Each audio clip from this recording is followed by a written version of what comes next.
Hello friends, तर आज आपण बेसनचे बटाटा भजी करणार आहे। तर मी 2 बटाटे घेतले आहे। वरचे साल काढायचे आपण आणि पातळ पातळ त्याच्या चकली करून घ्यायच्या। साईडला मिरची घ्यायची, 1 प्लेट बेसन घ्यायचं।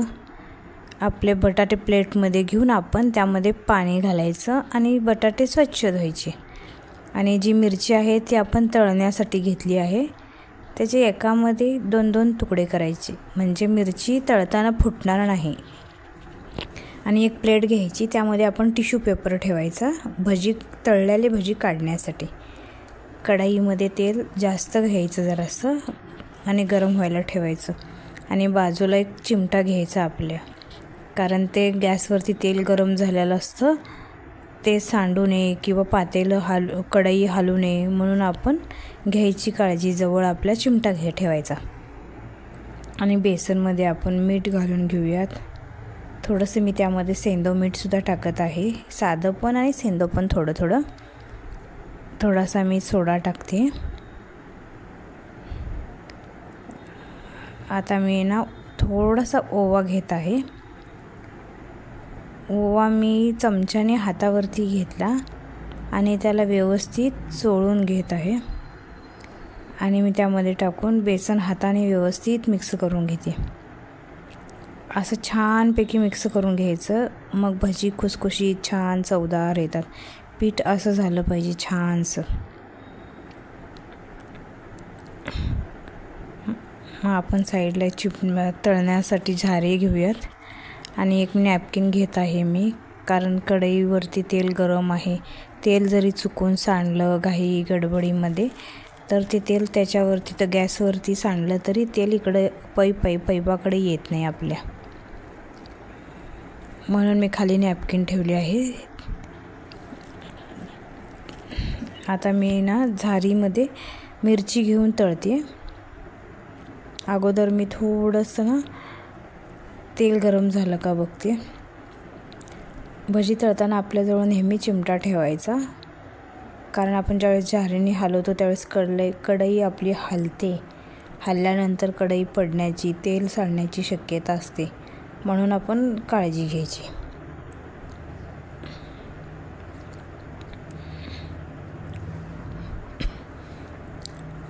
आता भजीची पूर्ण तयारी झाली आहे। मी थोडंसं तेल गरम झालं का बघते भजीमध्ये टाकून। आणखीन झालं नाही, गॅस लहान होता, आता मी गॅस फास्ट केला। आणि इकडं गुळाच्या चहासाठी मी दूधसुद्धा गरम व्हायला ठेवलं आहे। भजीचा नाश्ता झाला की मी लगेचच गुळाचा चहासुद्धा करणार आहे।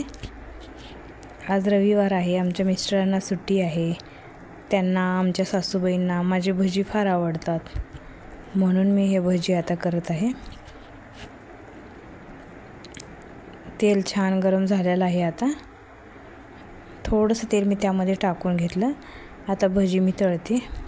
तेल त्यामध्ये टाकल्यानंतर ते व्यवस्थित चमच्याने हलवून घ्यायचं, म्हणजे भजी खुसखुशीत होतात। हे मिरची तळत आहे मी आता, तळून झाली मिरची माझी।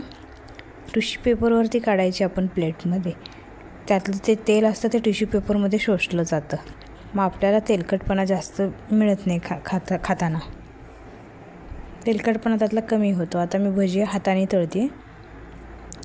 मी तुम्हाला दोन्ही पद्धती दाखवते, हाताने पण तळते भजी आणि चमच्याने पण।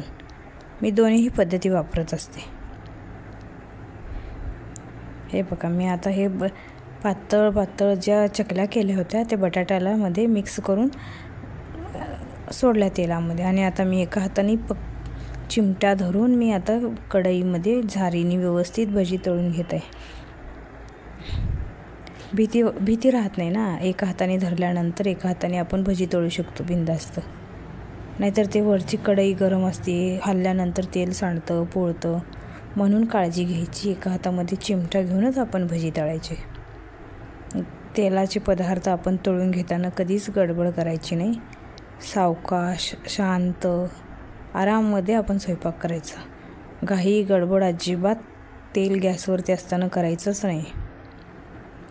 हे बघा, मी आता ही दुसरी पद्धत चमच्याने भजी सोडत आहे। हे बघ, आणि मी काल एक व्हिडिओ अपलोड केला होता की जे आता एक सांगते मी तुम्हाला की काल मी एक व्हिडिओ अपलोड केला होता. आपली जी शिळी चपाती राहते ना, मी ती फेकून देत नाही किंवा कोण घरापुढं जर कोण आलं नाही तर मी काय करते, अर्धी चपाती एक चपाती राहते ती दुधामध्ये किंवा पाण्यामध्ये बारीक चुरून त्यामध्ये साखर टाकून आपल्या झाडांमध्ये ज्या मुंग्या असतात ना, मी त्यांना ती चपाती खाण्यासाठी झाडांमध्ये ठेवते. हा व्हिडिओ मी काल अपलोड केला आहे. तुम्हाला आवडला असेल तर लाईक करा, सबस्क्राईब करा. हे बघा आपले हे भजी करून तयार झाले आहेत. तर आता मी हातावरती त्याच्यावरती थोडीशी चिमूटभर चटणी टाकली आहे लाल. हे आपले भजी तयार झाले. मी ह्यामध्ये तिखट कोणतंही टाकलेलं नाही. मी आता वरून चिमटभर तिखट सोडत आहे. हे आपले घरचे तयार भजी झाले. तुम्ही पण करू शकतात. शांत आरामामध्ये करायचं, गडबड अजिबात करायची नाही. तेलाचे पदार्थ तळताना कधी पण निवांत तळायचं.